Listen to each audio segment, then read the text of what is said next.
Dans cette vidéo, nous allons voir ce que sont les différents composants d'un réseau informatique. On va les voir par différentes catégories. Donc voici ce que l'on appelle une topologie d'un réseau. Une topologie, c'est une représentation de l'ensemble des connexions qu'il existe entre les différents composants du réseau informatique en question.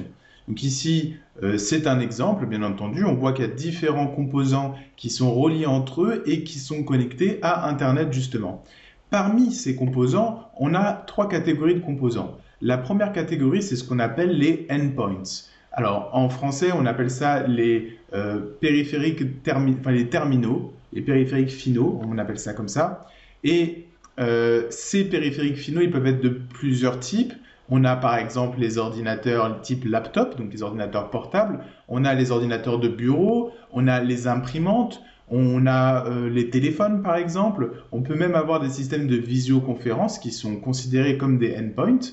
On va avoir dans une deuxième catégorie ce que l'on appelle les périphériques intermédiaires. Ce sont eux qui nous permettent à nous, en tant que endpoint, de pouvoir nous interconnecter entre nous, c'est-à-dire faire communiquer les périphériques terminaux entre eux, donc faire communiquer deux ordinateurs entre eux, ça se fait grâce aux périphériques intermédiaires. On verra qu'il existe notamment deux principaux types de périphériques intermédiaires, que sont les switches et les routeurs. Switch qu'on appelle aussi les commutateurs en français, mais j'appellerai ça les switches par la suite, puisque en vrai c'est comme ça qu'on les appelle.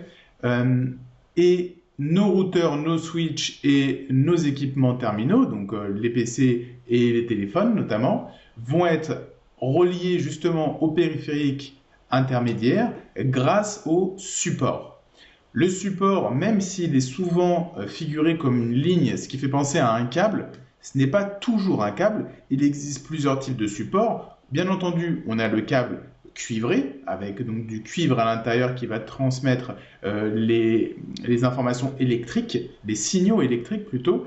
Et on peut avoir d'autres catégories de supports. Par exemple, on peut avoir du Wi-Fi. Donc le Wi-Fi, ce sont des ondes. On peut avoir du Bluetooth, on peut avoir de l'infrarouge, on peut même avoir du Li-Fi qui est l'équivalent du Wi-Fi, sauf que ça se transmet par la lumière. Et même au niveau des câbles, on a plusieurs types de câbles. On a aussi bien des câbles cuivrés que des câbles comme la fibre optique, par exemple. On peut même avoir ce qu'on appelle du coaxial. Bref, on voit qu'il y a une multitude d'objets.